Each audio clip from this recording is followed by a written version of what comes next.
I'd ask everyone to mute your microphones.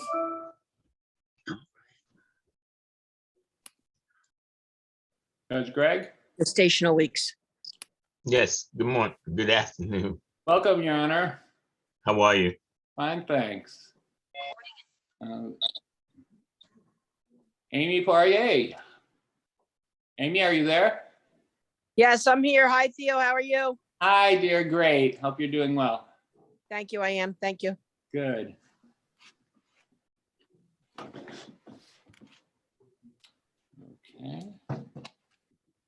Okay.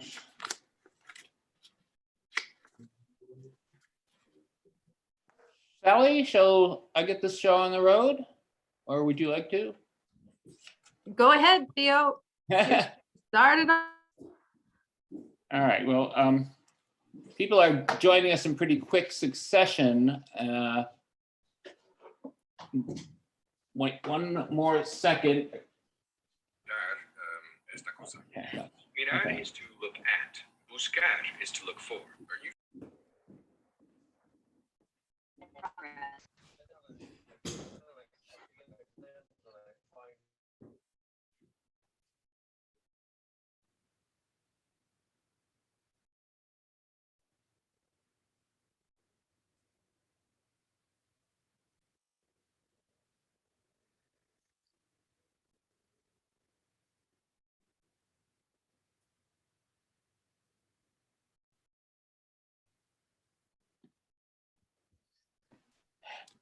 Hi, Sally. I unmuted, but it said the host had muted me, so I thought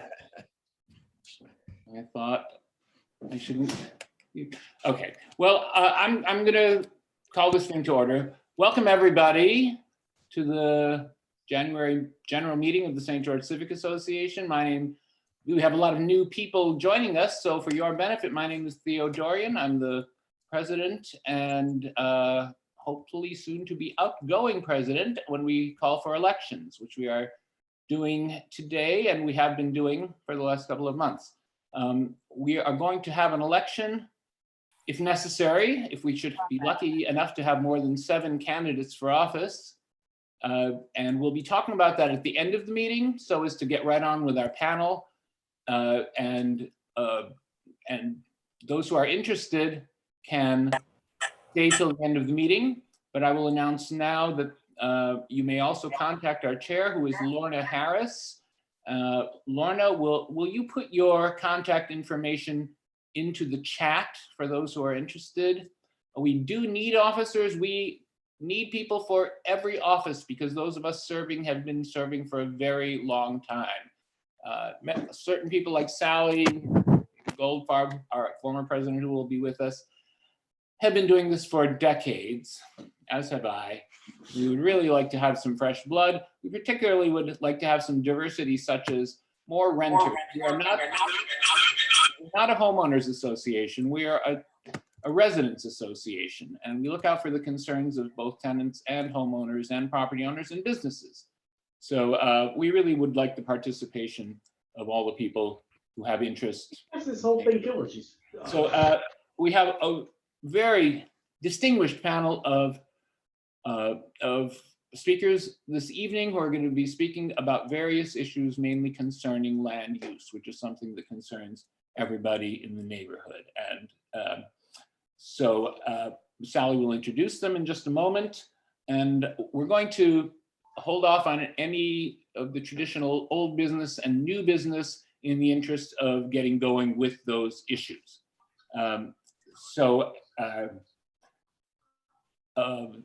Apart from the elections and the need for new officers, I also want to stress that a lot of our work is done by committee. Many of you were at our recent Zoom land use committee, which Sally Jones hosted, moderated, and the active committees that we have are Ferry Riders Committee, which we founded, the Future of Our Schools Committee, which has been inactive, and we would like to get it in going again. So any teachers, parents, or people with a special interest in schools are needed. our land use committee, which I just mentioned. And am I forgetting a committee? No, Committee for Clear Thinking. So I'm going to hold off. Oh, one other announcement I'm sorry that I have to make is that our newly elected council member, Kamillah Hanks, was planning to join us, cleared her schedule so that she would be able to, and then I'm afraid, because of the recent public safety problems with the police killings, she has had emergency work to do today and won't be able to be with us. So she has sent her representative, her community representative, Antun Sawiris, who is with us. And Antun, if you'd just like to say hello so people can see Yes. who you are and give us your own contact information, maybe as well in the chat. I will, yes. Very nice to meet everybody. We're going to invite Councilmember Hanks to our next meeting to speak to us. Thank you so much. Very nice to meet everybody. Hi, my contact info will be in the chat. Okay, great.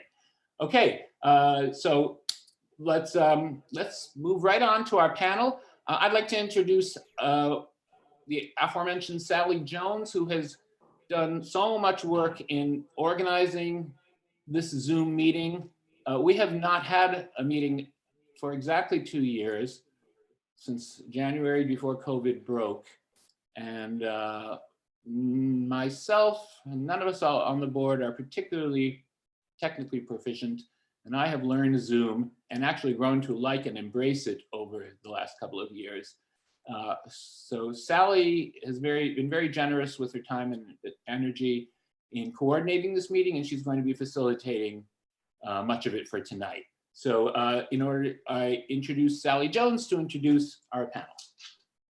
Thank you, Theo, and welcome everybody. This meeting is just the beginning of what we hope are a lot of conversations and a lot of connections that are made in our community. And we'll be talking later, like Theo said, about how we start revitalizing our Civic Association going forward, because there's a lot going on. I got the bug when the River North project was like 2 blocks from my house. I had been very involved with the Civic Association years ago and got into other things. Well, I love my neighborhood and I'm concerned about what's going on. And I know that everybody I talk to is concerned. So we reconvened the Land Use Committee, and we have a presentation for you from members of the Land Use Committee that have been working on these issues for a long time. The name of our sort of presentation is St. George, the Way Forward. And we will have 4 short presentations, and then we're going to have Q&A. Just be thinking of questions and you can start putting them in the chat. We're going to have some help from Michael Harwood to just kind of look at the chat and funnel the questions back to the panel. So please hold your questions until all the presentations are over. They're going to move very, very fast, and we're going to record this. So don't worry if you can't get all the facts or you feel you have to take notes. You will get the recording afterwards. I'm going to just tell you about all the 4 panelists up front, so that then we can just move through things quickly. The first panelist will be Nicholas Spagensov, and here he's going to kill me because I misspelled his name a few places. Spagensov, who I've known for almost as long as I've lived here, 43 years. He's a St. George resident, a writer, the former chair of the Ferry Riders Committee, current member of the Community Board 1, and on the St. George Land Use Committee. Then David Goldfarb, he is a St. George resident, an attorney, former president of our association, current vice president. He was an advocate for the first St. George Historic District, and he's on our Land Use Committee. Next will be Bill Morris. He's a St. George resident, professor of urban ecologies, and he's on the Land Use Committee. Finally, John Kilcullen. He's a St. George Tompkinsville resident, member of the Land Use Committee, and Preservation League of Staten Island. So I'm going to, Nicholas, want to make sure that you are unmuted. And you are, and take it away, Nicholas.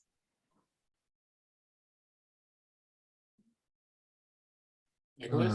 Share screen. I'm working on it. Here we go. Here we go.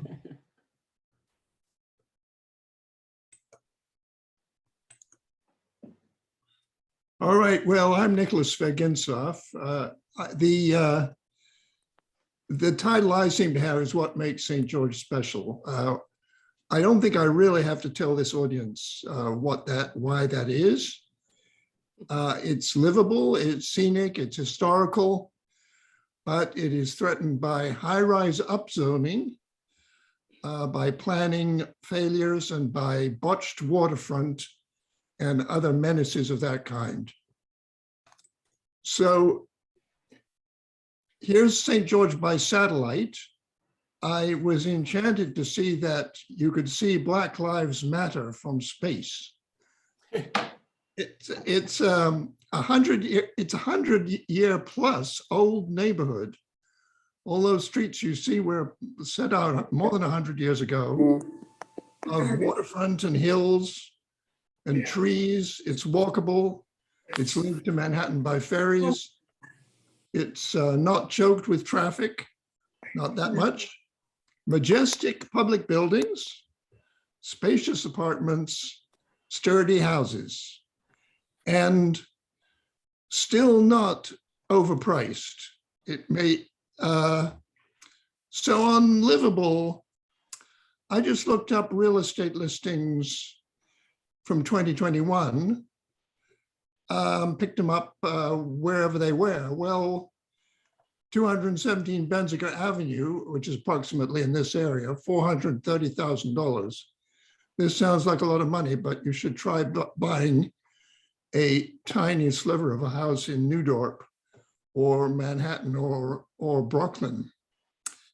And indeed, my own building, the Wisteria Arms, 2 bedrooms, $1,695 a month. Well, those are not dirt cheap, but they're certainly pretty reasonable by the standards of the city and even of Staten Island.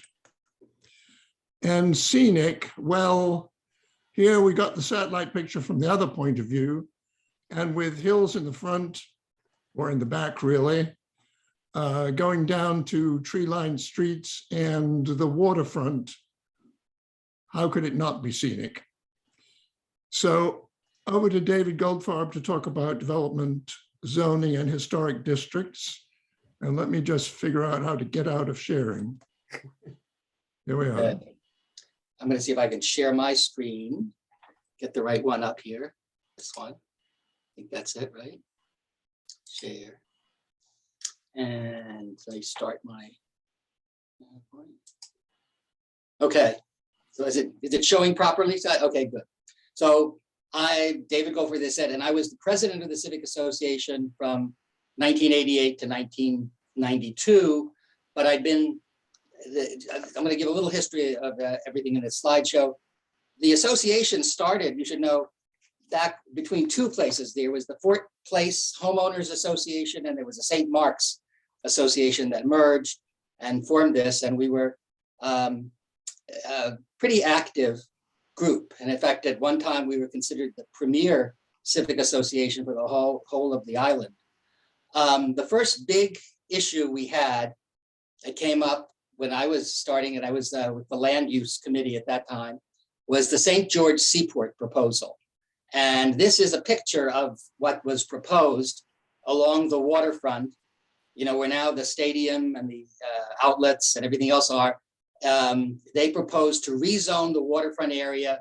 It was manufacturing to residential, and there was going to be some stores there. It was going to have no connection with the community. It would be on the other side of Richmond Terrace, but you couldn't get there from Richmond Terrace because there would be that drop off. And it was just going to be high rises along the whole waterfront that blocked everybody's view, but had no real connection to the community. So the Civic Association opposed it, and we formed a Seaport committee. We actually obtained the assistance of the Pratt Institute Center for Community and Environmental Development that did a report for us at the time, showing why this was poor planning, that it was, and we proposed alternate proposals of how a development could be built along the waterfront that actually connected to the community rather than cut us off from the community. The support for the original proposal then dropped off. I think the Advance came out against it. Borough Hall withdrew its support. And all of a sudden, amazingly, it turned out the Seaport people backed out, claiming there were title issues, that they couldn't take title to this land because of objections from the Metropolitan Transport Authority. So we consider this a major victory in stopping that particular development. The next thing that came along was the Hillside Preservation District in 1987. That wasn't really an initiative of ours, but I think people are familiar with it. It preserves much of the district, to reduce hillside erosion, landslides, excessive stormwater runoff, preserving the hilly terrain, trees and vegetation. And it's one of the few special districts in the whole city. And this one is a Hillside Preservation District. The next thing that came about is we initiated a proposal for a historic district in St. George. And we went to the Landmarks Preservation Commission. At that time, there were a number of historic districts. There was no other residential historic district on Staten Island. And there were some groups like in Stapleton Stapleton Heights that had proposed a district, but nothing had come. But we came out with our proposal for a district. It included, I'll have a map of it in a minute, but it did include, importantly, the St. Peter's Church.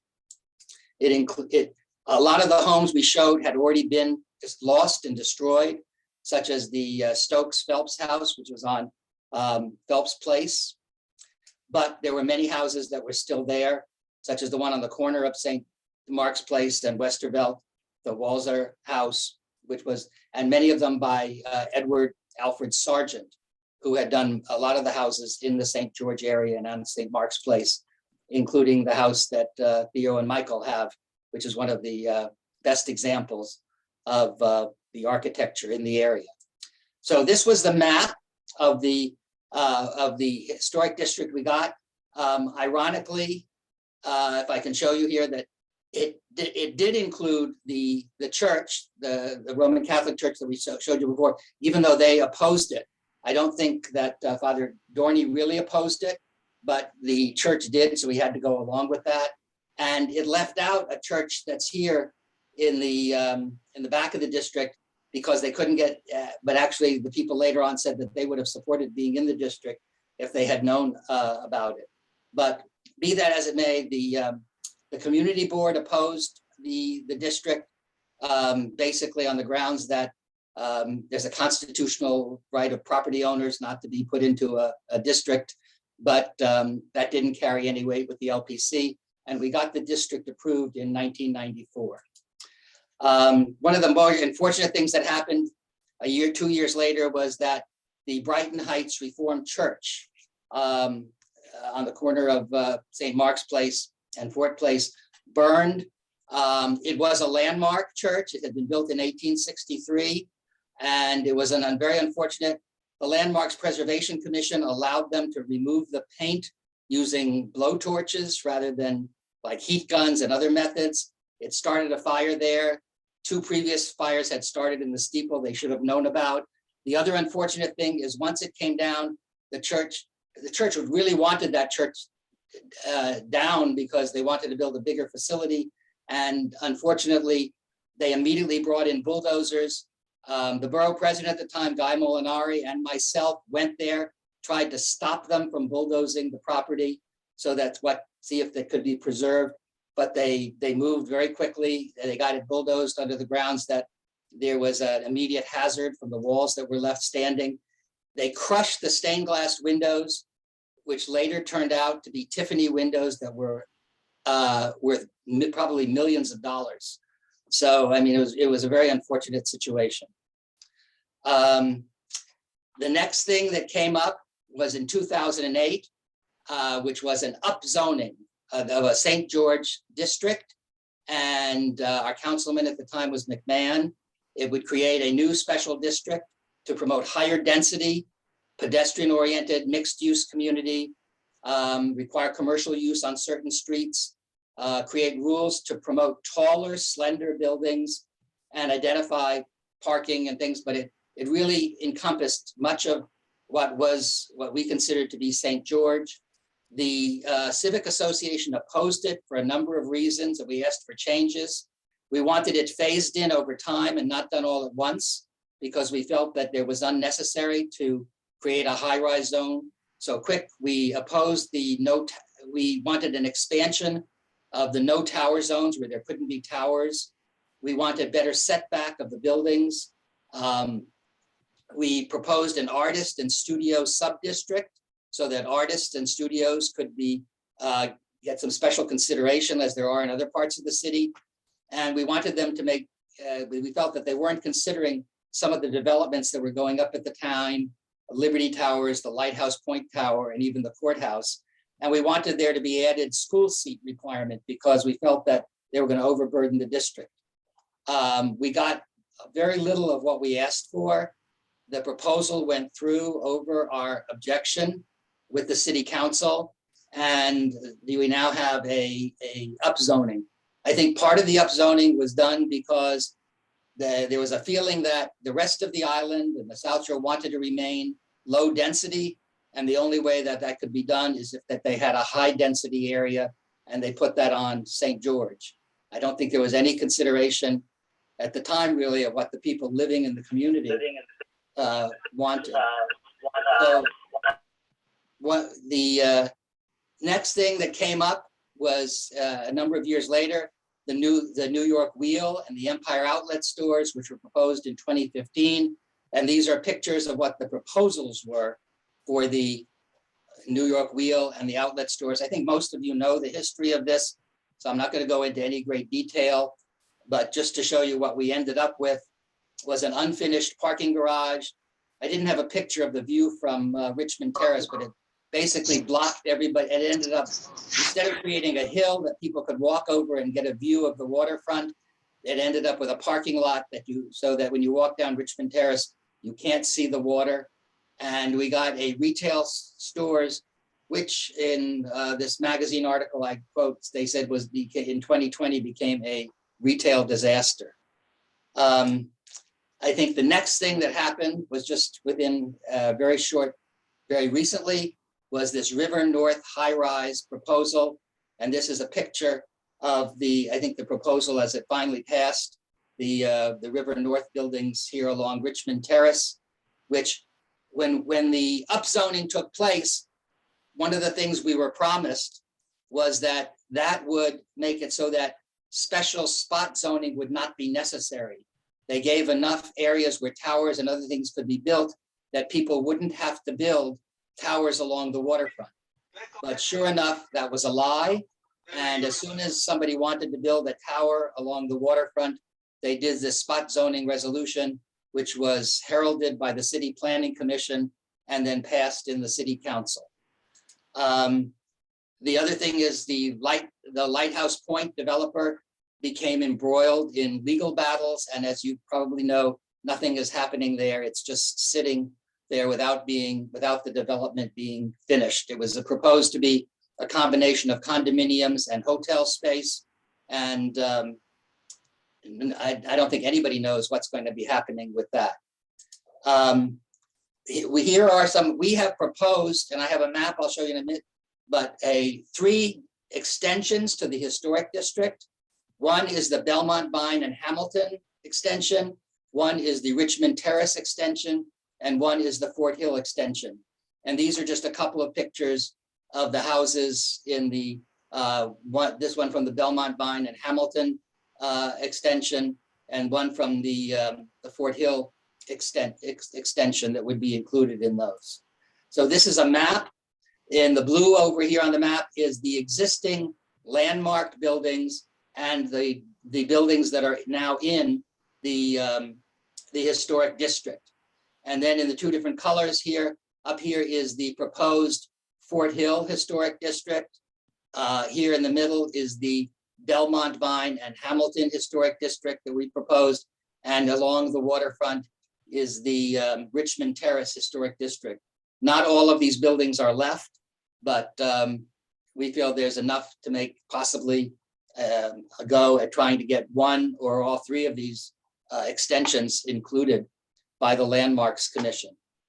So that's basically it. My last slide is, it's really going to be up to everybody here to decide what they want in the future.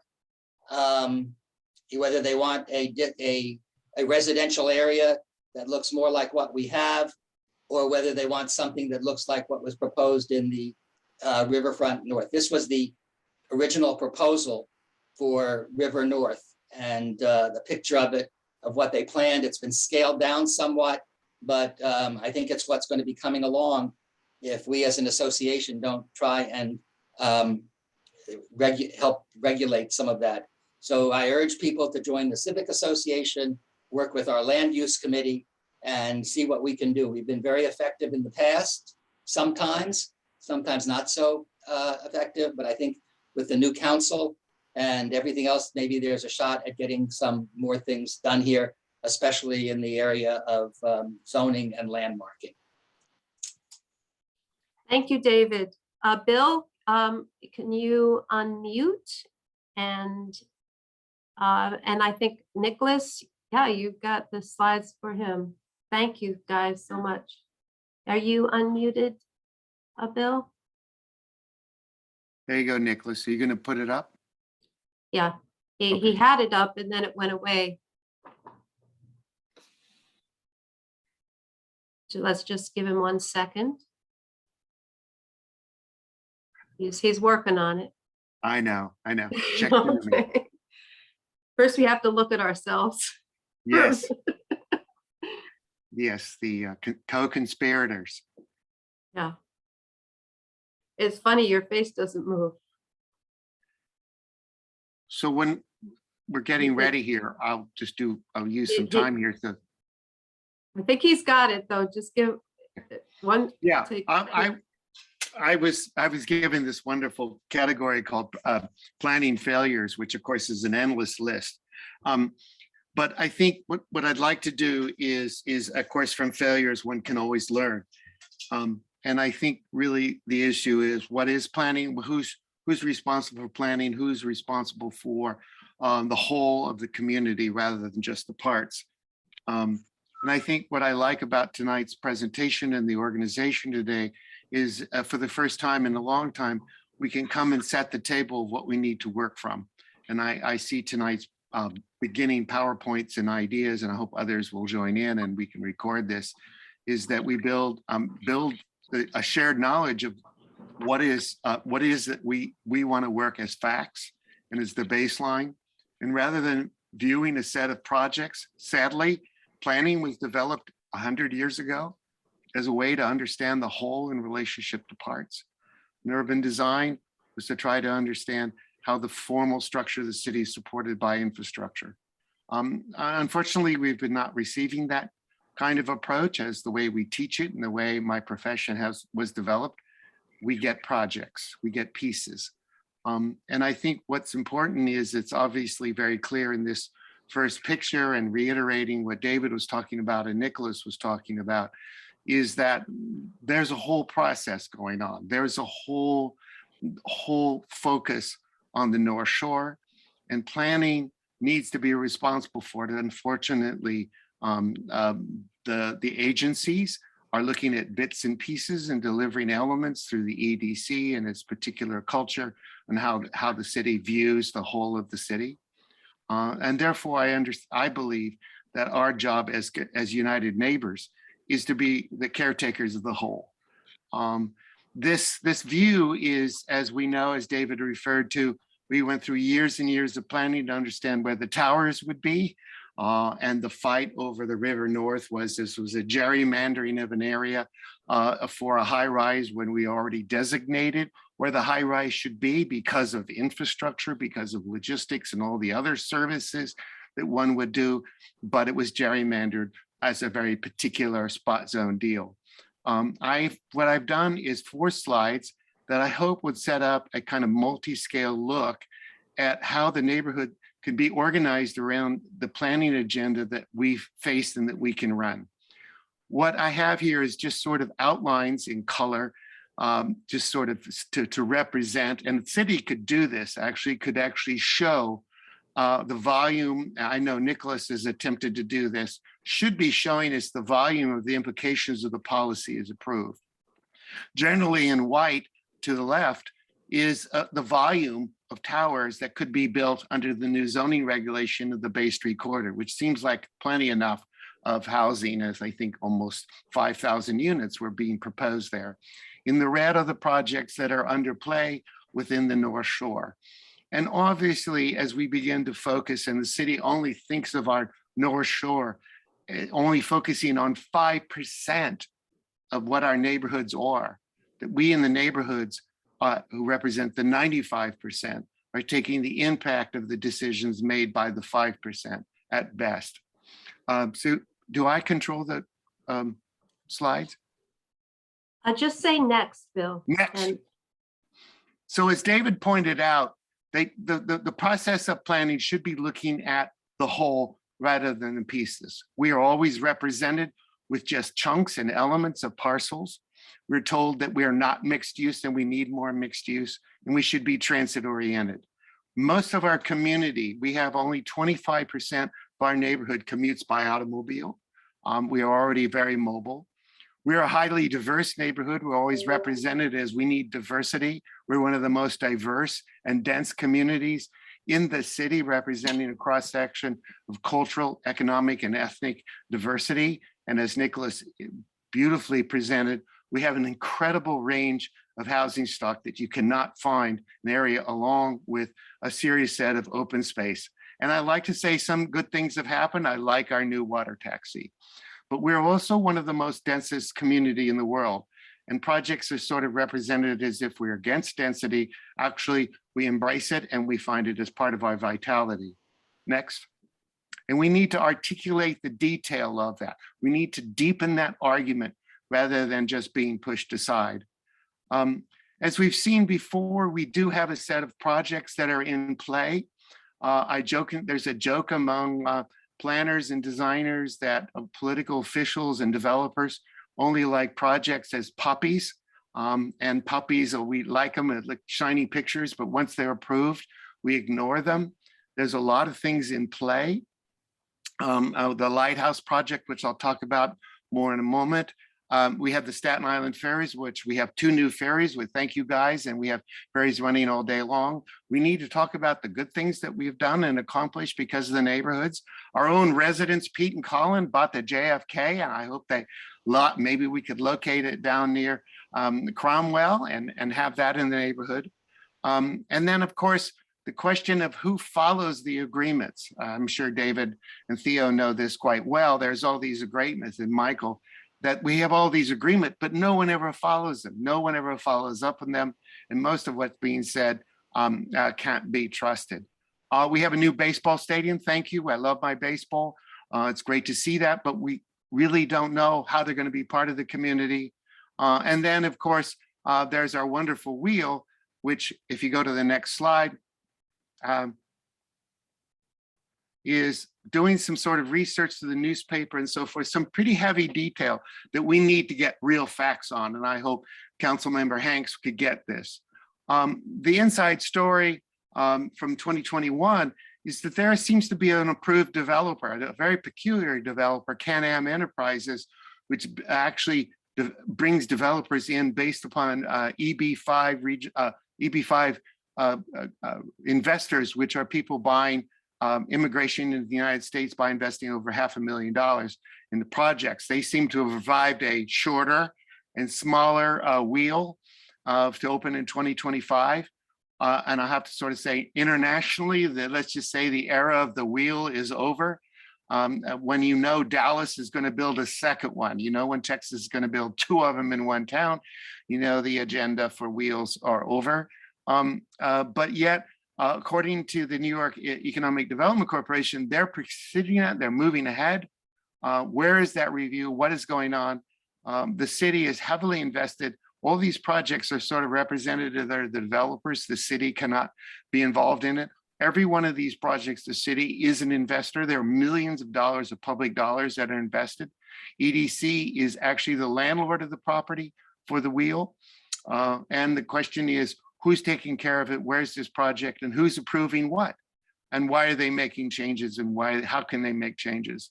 The mall, I actually did a little investigation. It's an older article, but actually there's a debt problem that exists within the mall. We like having the mall. It's great to have the Korean restaurant, and I'd love to get rid of the triple parking next to a Shake Shack, which seems to stop every flow of bus and police department through there. But there is, as we know, we don't want it to go belly up, but we also need to pay attention to it. And there's a serious problem. In the last day, a debt payment system is due in 2022 on an $8 million city debt bond. And to that point, the outlet is way behind. And the question is, how can we help? What is the context for Empire Outlet? All commercial retail is in serious problem and the pandemic. As David pointed out, there's a $250 million lighthouse project. The city has a number of commitments about taxes and financing and so forth. And they are locked in a battle between insurance companies. Having been involved in the insurance company battle in the World Trade Center with Larry Silverstein and so forth, this thing can go on for years as the insurance companies fight, not even having to pay for the premiums in order to move the project forward.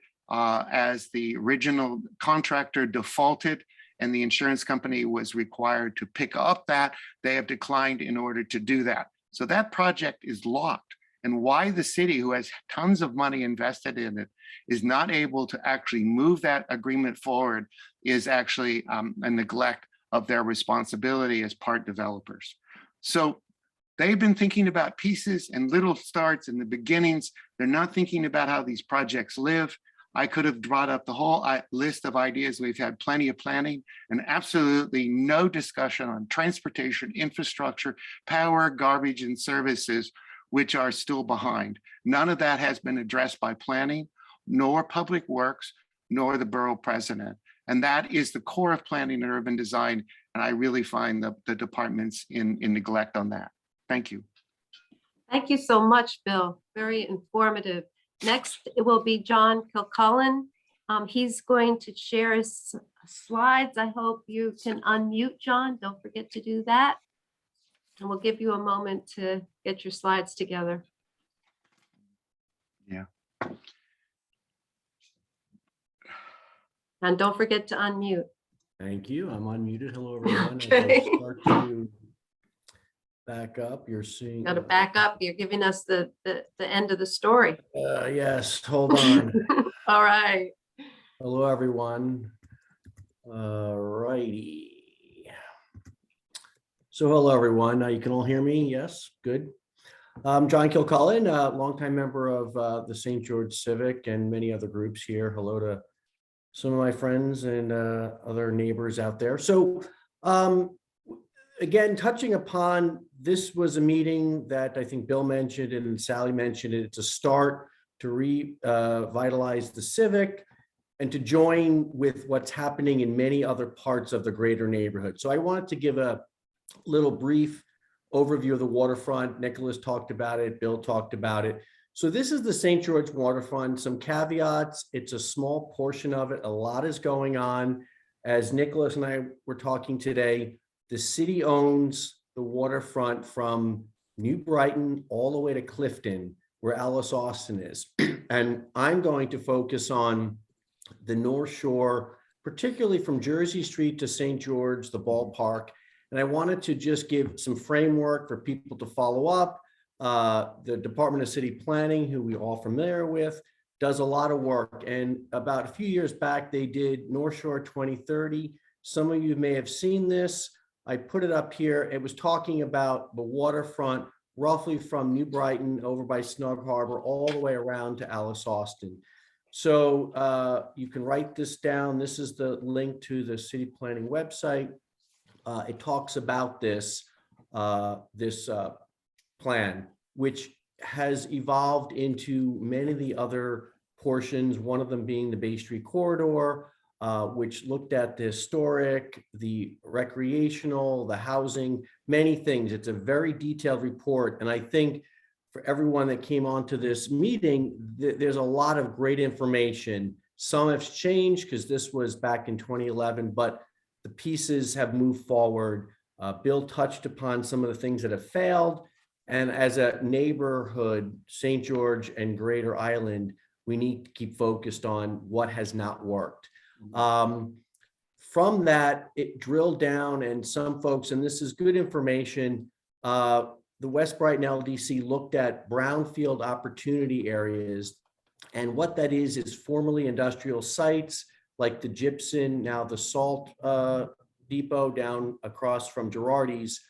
Brownfields are looking to redevelop those sites. Once they mitigate some of the potential contaminants, they move forward. I urge folks here to go to Bayonne. If you've been, many have been, and probably say the same thing. Bayonne has done an amazing job with their brownfield redevelopment. So Staten Island has not done a great job. So there are two of them. The West Brighton goes from roughly Westervelt to Rector Street, and then from Rector Street to Port Richmond Avenue is the Port Richmond brownfield opportunity redevelopment. And this is also on their website, and it kind of gives a framework of the different zoning districts. You may see some of your neighborhood in here. The green spot in the middle is Snug Harbor, and then you can see Jones's Woods is right there to the right of the screen. And I've always found this interesting, and it really helps frame the neighborhood. Again, I apologize, this is to the west, but a lot of this is the service area for St. George and the greater neighborhood that Nicholas talked about. If you can see my hand moving to the lower right is the upland portion of St. George from Westervelt over to the ferry and so forth. The interesting thing I want to point out, the councilwoman did note this. If you look at the purple, that's manufacturing, and it still remains manufacturing. And one of the things, this was what I had noticed, we're getting a lot of storage facilities on Richmond Terrace. We can't get supermarkets, we can't get retail because those are not permitted. Storage units like the one that just opened up near Girardi's is permitted, and that's a concern. From there all the way to Port Richmond, I think there are 5 or 6 of them. A new one opened up in Rosebank.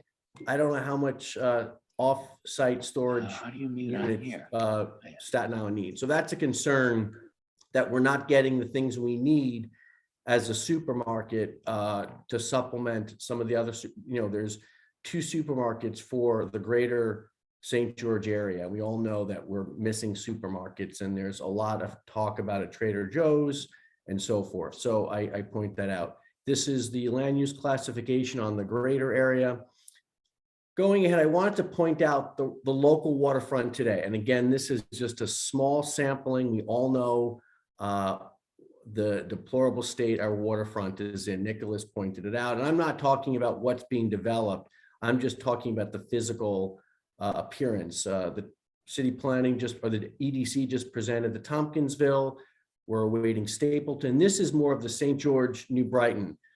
And also, these are 2, what I'm presenting are 2 sites that were opened and have been closed and are publicly owned sites that are ready to be reopened. So there is no rezoning. They're just closed for whatever reason. So the first one is the St. George Esplanade, which is Jersey Street and Bank, east to Richmond County Ballpark. It's been closed since 2009. The screen's blocking it. When they started to build the Richmond, the wheel. This is that site. If you look on your left, you see Jersey Street all the way to the ballpark. That's nearly 3/4 of a mile of waterfront off limits to public. You have, starting on the left-hand side, you have the Richmond Terrace houses, all along Richmond Terrace 350, many of the apartments there. You have the Castleton Park. So that's nearly a 3/4 of a mile closed off. A letter has been sent to the EDC, Rachel Loeb, to ask, why is this closed? If you look where it says the North Shore Esplanade Park, all of this was built when they did the ballpark. It closed. The public is denied this access. We've heard, oh, it's the construction. The wheel is defunct at the moment. It should be reopened. So if folks are interested, this could be a letter to the EDC, the mayor's office. The letter that went out went to all these folks stating, why is this closed? We want to get an answer. This is the current state. Myself and others have been active. This is on the left-hand side is what you're seeing. This is dumping that's going on. Now I'm looking this is from the North Shore Esplanade on Richmond Terrace, but below, that's all should be public waterfront, and we're being denied. There's no, it's ready to be reopened. So I'm trying to get folks, and this is why I was asked to include something on this. This is ready-made. It just needs the powers to be to open it until such time as it might need to be slightly altered if they're doing construction. But right now, no construction has happened since 2014 when the wheel stopped, 2017. This is the defunct wheel site. I urge folks to go out there. If you look over, it's just abandoned, just sitting there. There's the parking structure that Bill mentioned, and Nicholas. We're being denied this as St. George residents, New Brighton, Tompkinsville, and Staten Island. Runners, walkers should all have access to this site. The next one is Pier 1 at Lighthouse Plaza. During the meeting for the St. George Esplanade, it was renovated in 2009, closed to the public again in 2017, citing structural defects. The question's been asked many times of EDC, and the previous council person said there was monies allocated to repair it. It's upwards of 100 million, but for those who joined the Tompkinsville Esplanade plan, they're looking to build a new pier literally in eyesight of this old one. So this one needs to be open. And you saw the end slide. This is what we're looking at. Those were public benches that some of you remember the pier nights. I know Mary had been out there a few times. They took the benches away. This is now to the left, right there in the shot. This is what the public looks at. This is what I look at when I run, walk, and it's really unacceptable. This has been closed for so long. And I urge everyone here to write the letter. The current council, the new councilwoman, Kamillah, is 100% a waterfront and North Shore supporter. This needs to change. So I present those two sites because they're ready-made, and we need to galvanize and get this reopened. And ironically, at the time this photo was taken, just to the right, there's an opening in the fence. So you can go out there. I've asked many times, what's the structural underpinnings here? No one can give us a straight answer. And what Bill was saying, this would be a phenomenal site for the newly purchased ferry to find a berth. So there you go. Thank you, everyone. And I look forward to meeting the folks I don't know and moving forward. Thank you. Thank you so much, John. So we're going to open up to Q&A. Our plan is to have everyone, if they can, put their question in the chat. Michael is going to just look at the questions and help us direct them to one. We want to get as many questions in as possible till about 8:30. We might stretch it a little bit, but so we're giving at least 10 minutes for questions. We'd hoped for 20 minutes, but we went over a little bit. So Michael, what you got? Well, first, I think the next thing on our agenda was to allow Kamillah to speak. I don't know if her representative wants to talk for a little bit before we go into the Q&A. I will. I'll mention briefly that we're definitely going to be looking into, everything that was mentioned here. why the lighthouse pier isn't being reopened. We're going to be looking into all those aspects. Excellent. Thank you, Michael. Do you see any questions in the chat that? Yeah, one of the questions that's probably good for Nicholas is somebody asks, what happened to the MERC, which is the Marine Education, I guess, Resource Center. I'm not sure what it stands for, but I know Nicholas was involved in that. Do you have anything to say about that, Nicholas? Well, what happened to the MERC? The MERC was a proposal to use the city spaces, particularly city space on the waterfront, for marine educational and recreational purposes, i.e. for public uses instead of for high rises. And it was the only comprehensive idea for that reuse that I encountered. So I think it was really wonderful, but it did not, I guess Kelly Villar, who must be somewhere on this chat, came up with it, but she just, I feel, didn't get enough support to actually get anything done. Kelly, do you want to say anything? Are you there? Kelly? Hey, Nick. Yeah, I'm actually here. If it's okay, Sally? Yeah, please. To respond to that. I think that MERC was one of a few ideas that spoke to a comprehensive plan. Like, I think what happens is that our waterfront has had a lot of issues centered around rezoning, around landmarking, around upzoning, and all these different elements that concern, our waterfront. And we need housing, we need recreation, we need this and that.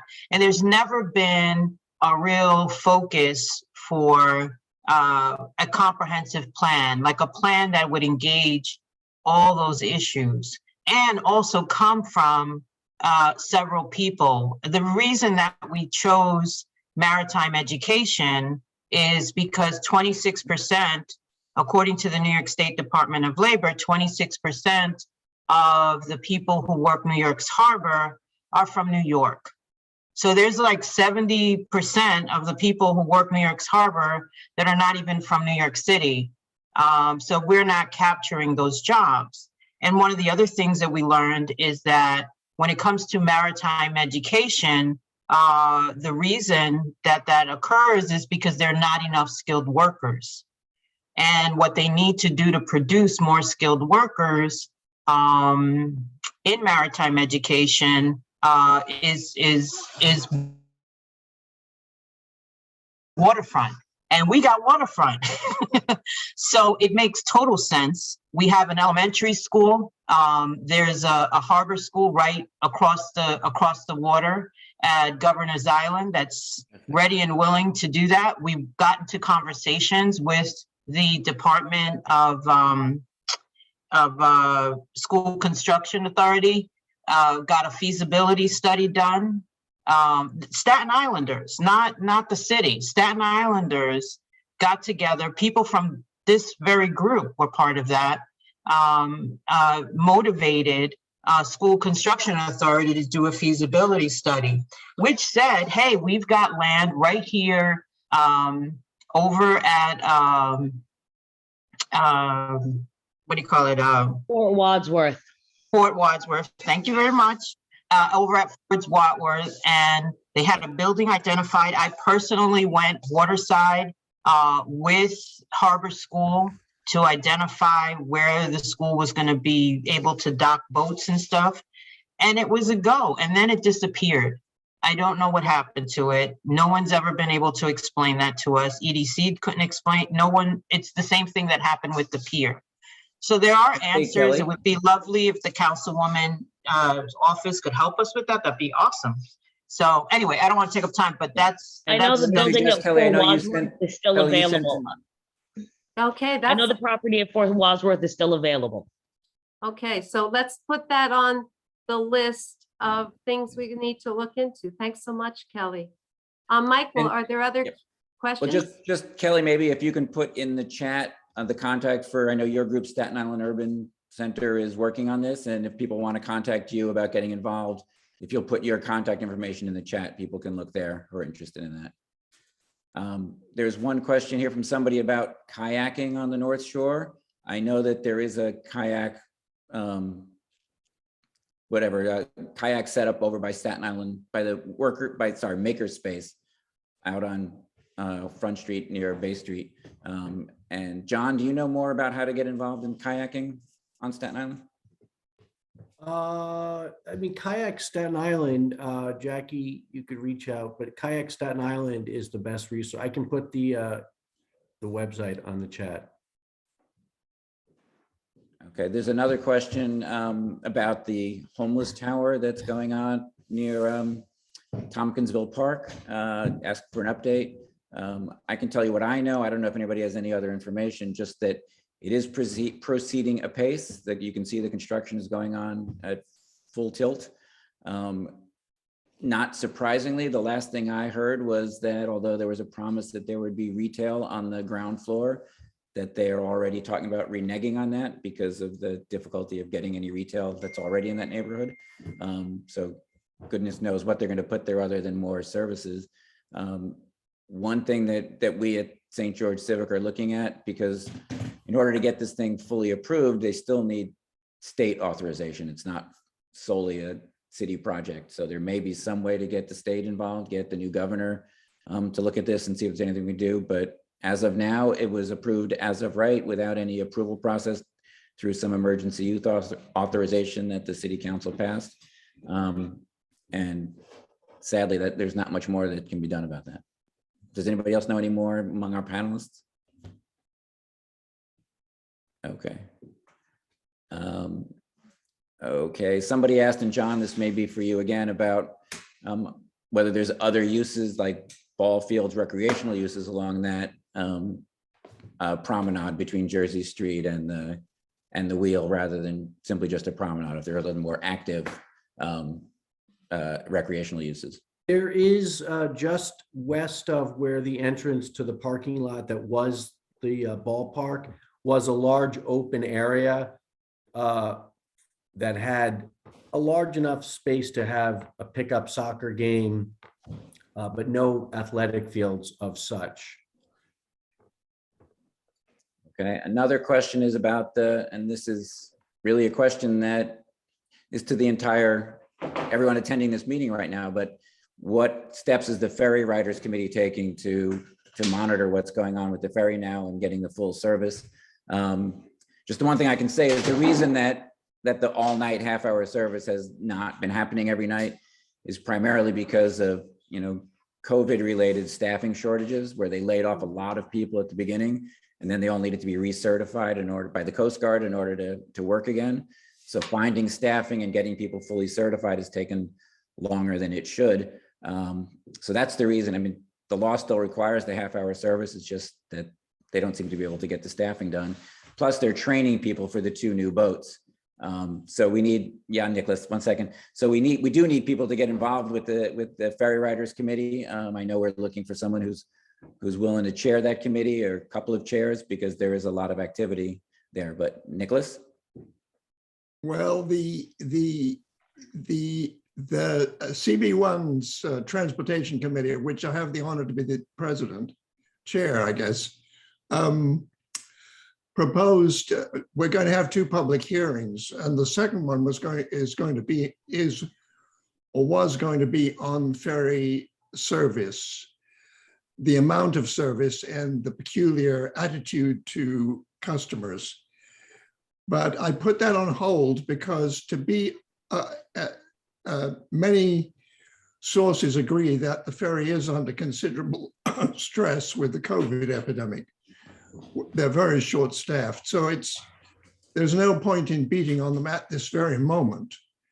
But we are going to have that hearing when things even out, and the night service and the rush hour service and their peculiar idea about public information will be on the agenda. I hope to churn that up a bit. And I think we have a new we have a new ferry captain.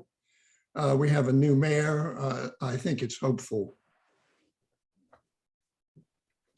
Okay, there's a question about the proposal that had been discussed earlier about creating a Harbor View school, a public school in the area. I know Ellen Icolari was involved with the Future of Our Schools Committee in the past. Ellen, do you know any more about that issue?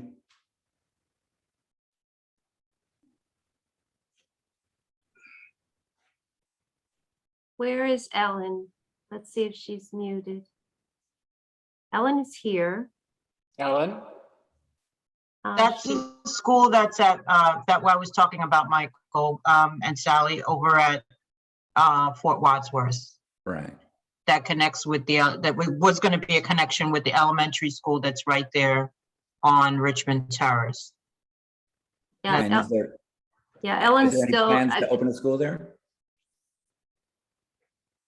Say again? And sorry, you may have already said this, but what is the status of a school there, or that's just in the discussion phases? We got a feasibility study done about right before the pandemic, a year before the pandemic, and then the project disappeared. So we've never been able to get a real good answer as to why.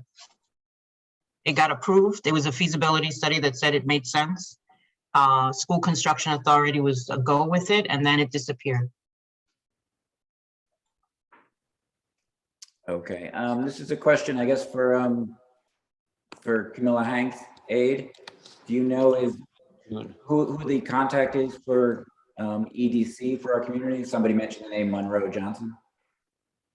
I don't know off the top of my head, but I will double check in our list of contacts who the contact is. Great, thank you.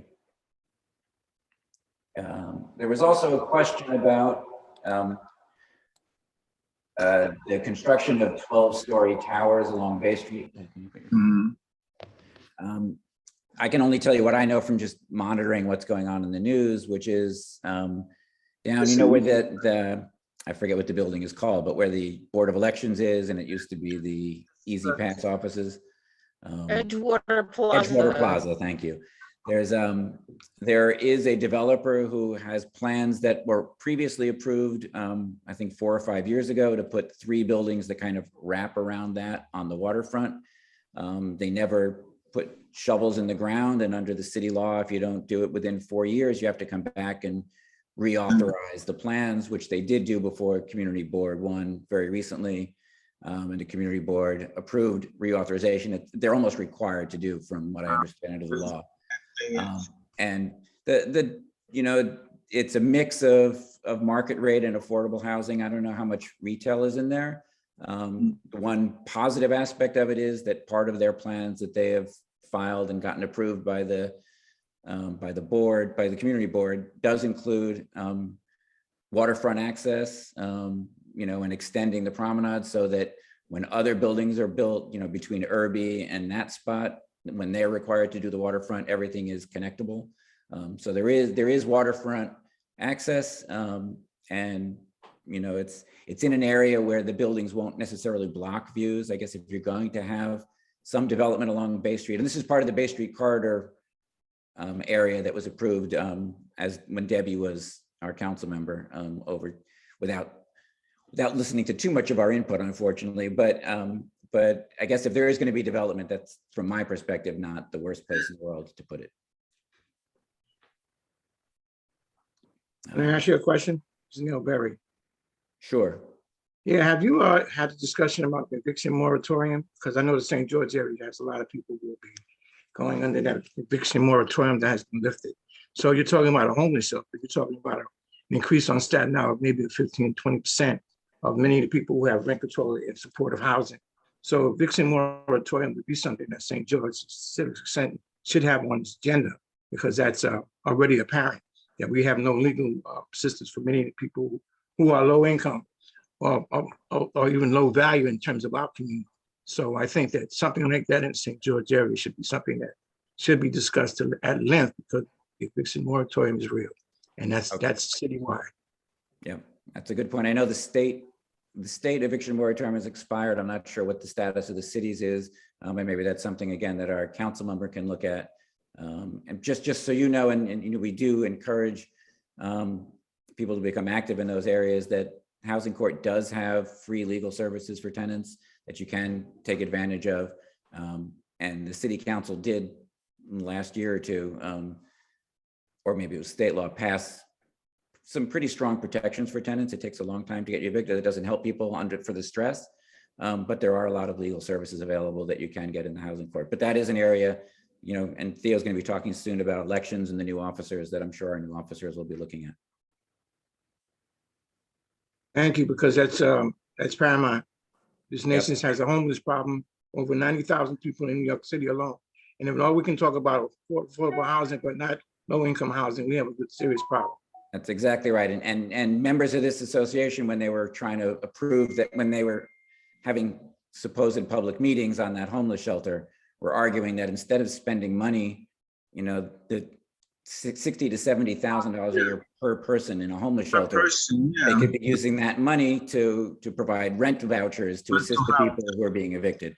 And so that is an area that we've been pushing, and that I know that we will be talking. I know our council member was with us on that issue before she was our council member, and that's an area that we will be pressing as well, that to expand the voucher system so that we can keep people in their homes instead of having them evicted and being stuck in homeless shelters instead. Sheltering is not the answer to New York's housing problem. Just want to literally one more point, and that's it, and I'm done. You have a position that I would love to see you guys cooperate with the Stapleton community, because there's a serious situation in the NYCHA developments where 100 families are being almost dislocated or homeless because of a gas situation that's lasted 9 months. I have to voice that. I cannot allow myself. That is unacceptable. And I think that all civic organizations should join together and have a voice against that, against some of our local politicians, as well as some of our city agency. This is inhumane, and is unacceptable. I mean, to anyone. It would never happen on the South Shore. You and I both know that. So I'm bringing it to noise, and I'm voicing. Thank you. Thank you for bringing that up, Neil. And now that we have you here, we'll make sure to keep you, to the extent you can, be involved with St. George Civic to keep these issues in the forefront.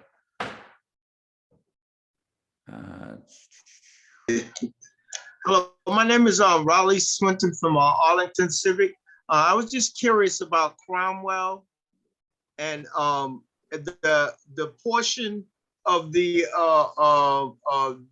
portion of the waterfront that the gentleman was mentioning over by the parking lot. They used to have exercise equipment and stuff over there. People used to fish over on that side also. And like you said, when they closed it off, they closed off access to the community. You know, people would go over there fishing, and I think they had a couple of bars over there and some you know, little exercise equipment. And you know, they closed it off, and this constantly goes on around here. They closed off our recreation, our access to the water. Cromwell, another point that fell in the water, nothing never got done.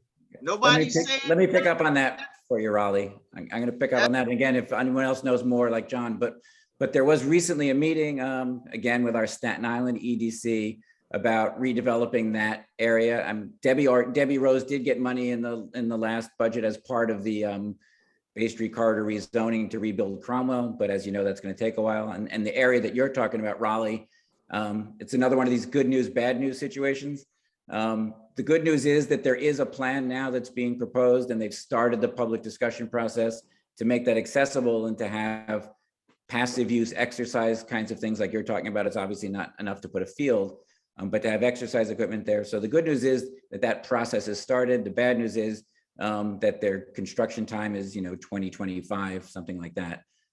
But there is a process in place for that specific area that you're talking about. I know, John Kilcullen, do you know any more than that? I know you were on the same call I was on.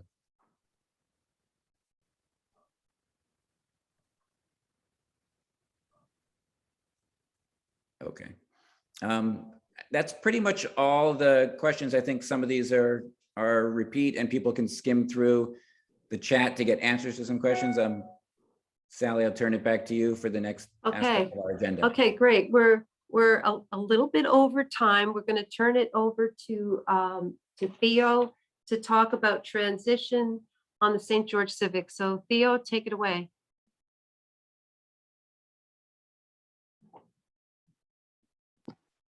Hi, everyone.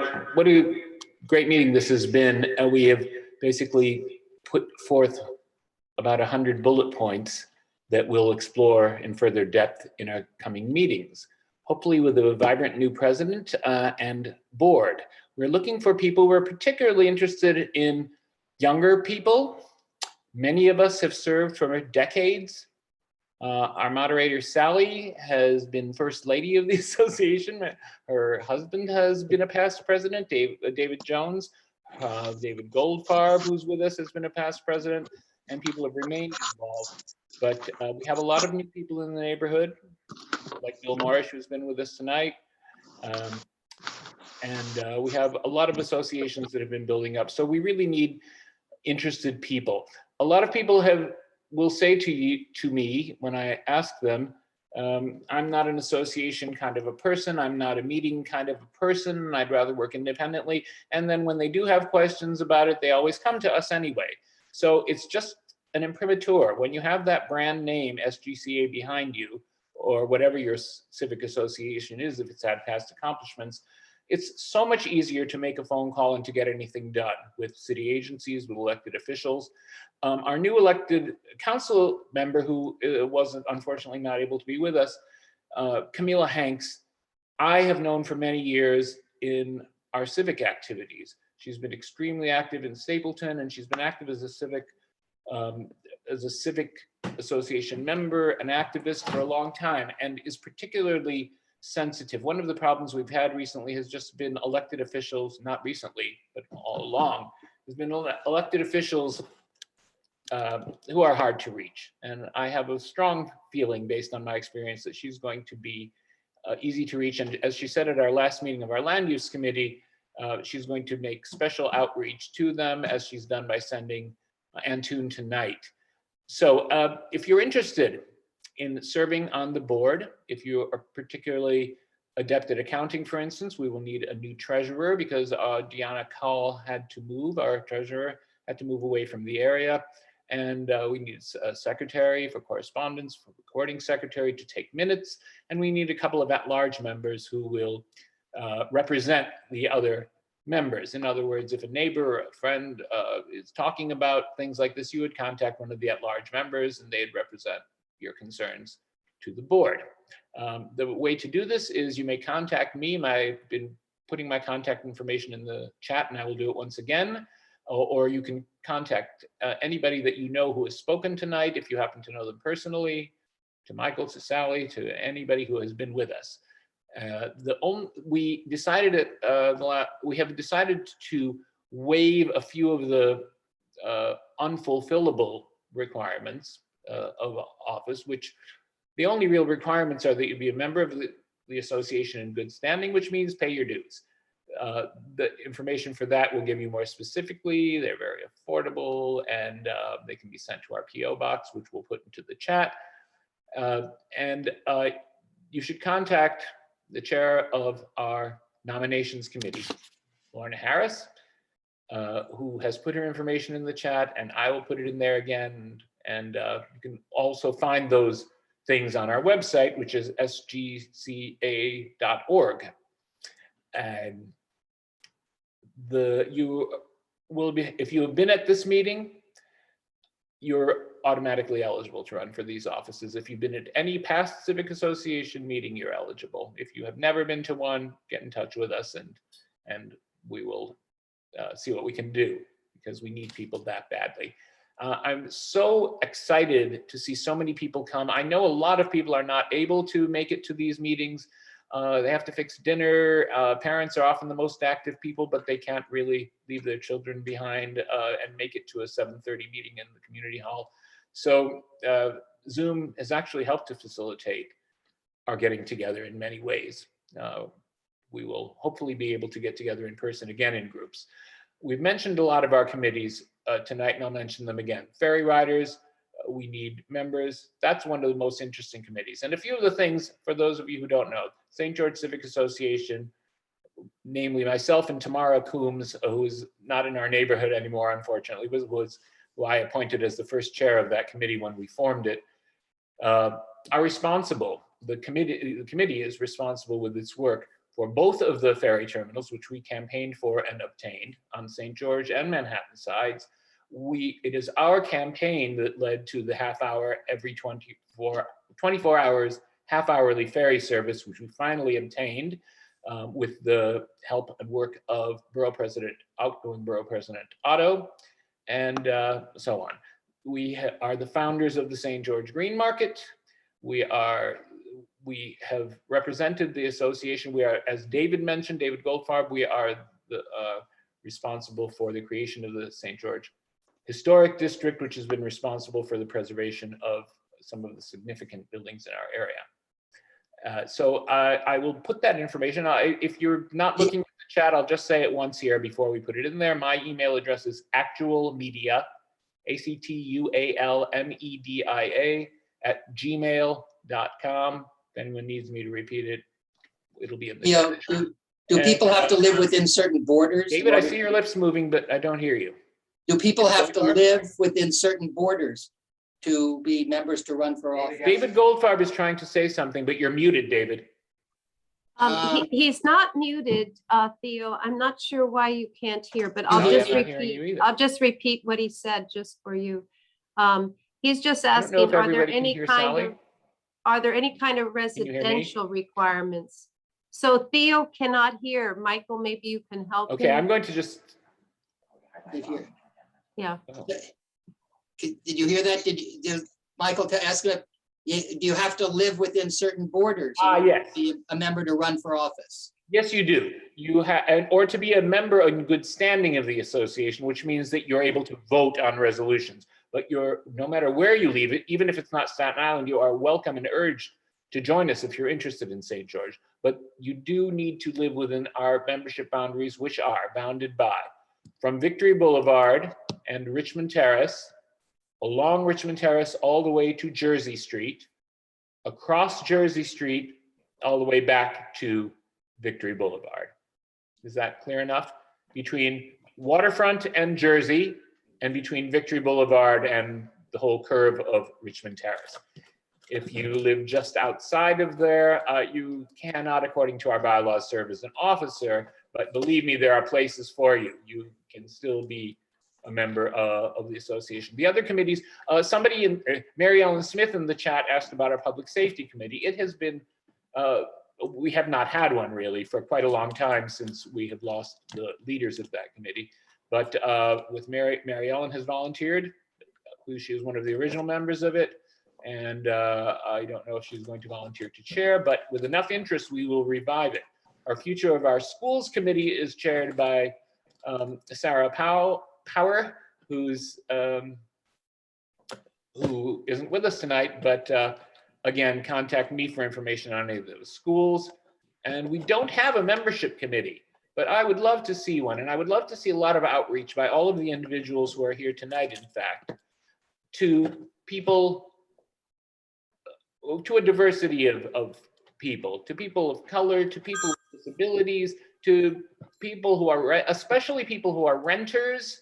We want to change the misperception that we are a white homeowners association. We want to change that by being one. So we really want to especially reach out to apartment dwellers and so on, because they're a major part of this community. We happen to have the greatest density of any neighborhood in Staten Island, which was the reason that we were so vehemently opposed to the River North complex, because we are just taking a recently designated special preservation district and adding to it. It is actually the densest block in all of Staten Island, and you're adding to it the largest and tallest new complex in all of Staten Island, blocking the views significantly of the apartments that are the few hundred affordable housing apartments that we have, and some of the houses on the hill. So there's a lot more to St. George issues than meets the eye. They're rather complex, and we need the voices of all different sorts of people in order to accomplish what we need to. I really barely scratched the surface, not to brag on behalf of this association, because I was impressed with how much was done before I joined it. And I was inspired to join it by the movement to declare the historic district, in which I was very proud and happy to later buy a house and live. It's the only real way that we have right now is landmarking to protect properties, because market forces are failing us all around. Our previous council people have failed us all around. And so really civic associations are our only defense.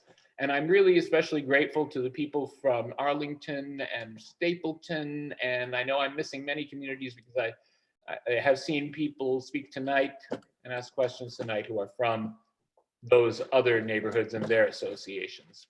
There happened to be so many meetings tonight, which I was urged to attend, regarding, even one important one regarding overdevelopment. You can't make them all, and you don't have to make any of them really to be active in your community. So please do get involved. Our next meeting will be an election. If we should be so lucky as to have more than 7 people declare their interest in being an officer. In the past few elections, we have had exactly that many, and so there would not be a need for an election. We will have a meeting in any case. I'm going to invite Councilmember Hanks once again and hope that she'll be able to make it this time. I can sincerely tell you that she would have, and anyone who was at our last land use meeting heard her ask her chief of staff to clear her slate in order for her to be able to attend this meeting. So if not for the very unfortunate event of the police shootings, she would have been able to be with us tonight. And I thank Antoon for being with us, and hope we can also direct questions to you that we can't field ourselves.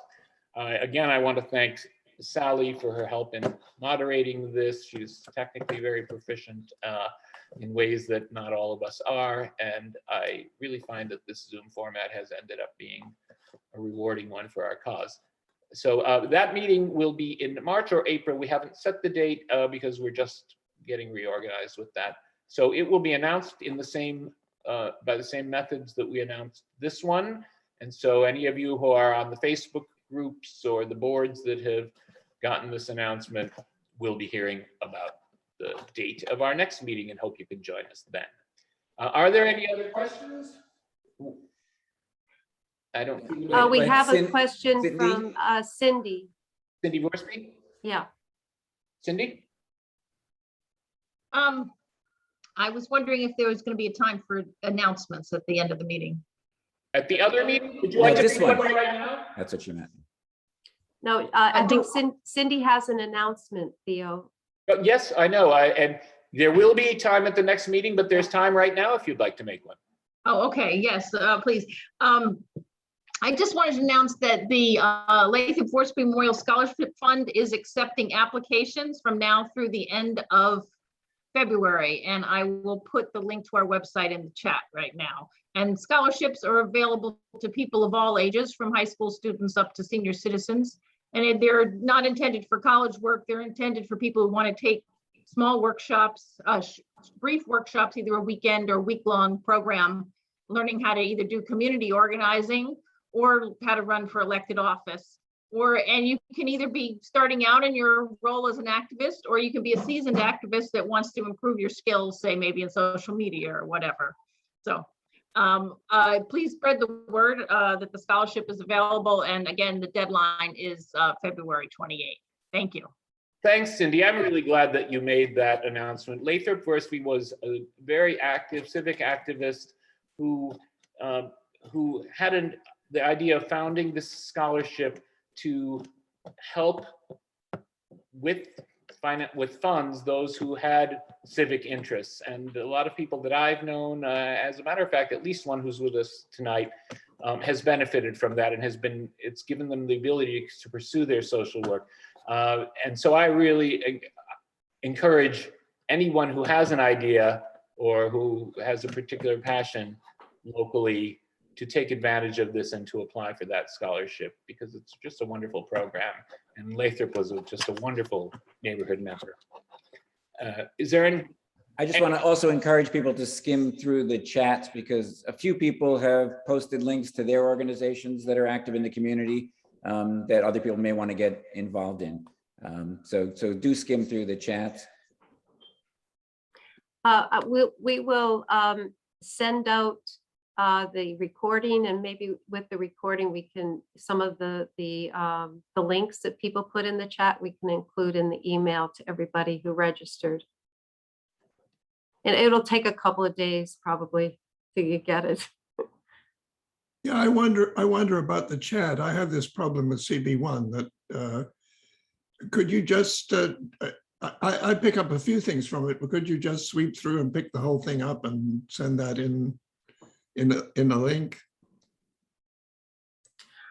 You can do that, but it might be hard.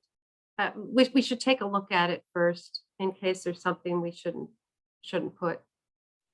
We might edit it a little bit. Because anybody who's here can save the chat as is if they wish. But if we publicly are sharing things, I think we would want to be edited. Okay, well, will you look at that? We are right on schedule. If there are no other questions, we won't stretch this out with any more business.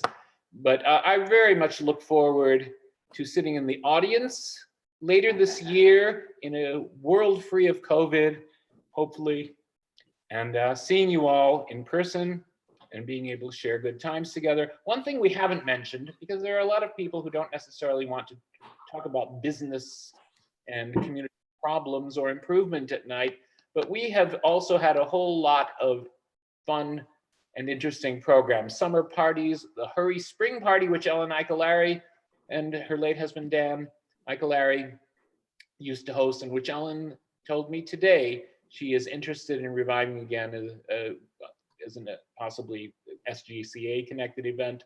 We used to have musicals when David Jones was president, and we've had a lot of good times, including a Christmas party. We have not been able to have those, and I look forward to starting them up again, if necessary, online.